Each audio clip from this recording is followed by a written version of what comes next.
Figuring out the key you're writing in is really important. It brings an identity to your music. Certain groups of notes revolve around an important tone, and that tone is called the root of the scale. When you structure your piece around this note, it sounds more musical. So, how do we figure out the root of a major key? We do that by looking at the key signature. The key signature is a collection of sharps or flats next to the clef on a music staff. It tells you what notes are in the piece. So we already know what each line and space of the treble staff represent. And so if you see these notes without the letters written down, you should already know what those letters are, what those notes are. We also know how to change that note to a sharp or a flat. And on a piano, that's the black key, either to the right or to the left of the note. And we know how to change that by putting this sharp sign or this flat sign in front of it. So if I want you to play a D sharp or a D flat instead of just a D natural, the white key, I'll put a sharp in front of it or a flat in front of it. So here's a typical key signature. Here's your clef, which tells you what the lines and the spaces of the staff represent. And you'll notice that there's a flat on the third line, which represents B, in the fourth space, which represents E, and in the second space, which represents A. So this tells us that B, E, and A are all flat and that everything else is natural. So the notes of this piece are E flat, F, G, A flat, B flat, C, and D.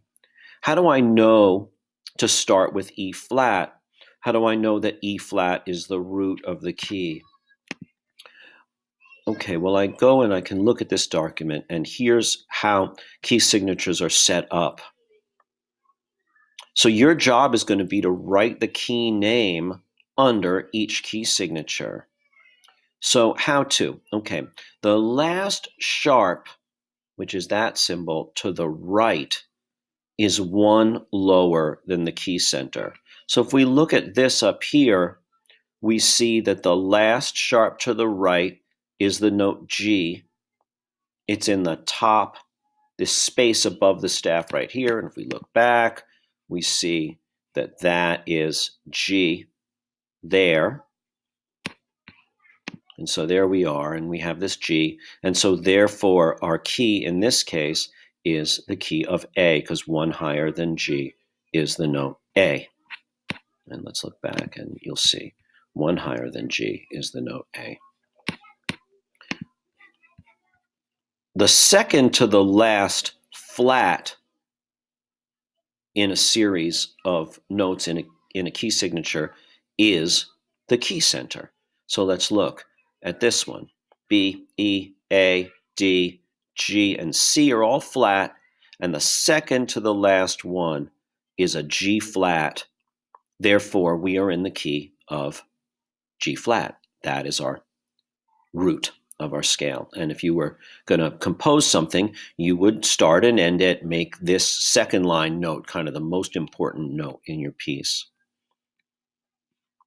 So if you only have one flat in the key signature, like up here, that flat becomes the fourth note of the key. That flat is the fourth note of the key. So we go down fourth note, third note, second note, and the first note. So this would be the key of F. I'm giving you a lot of answers on this test.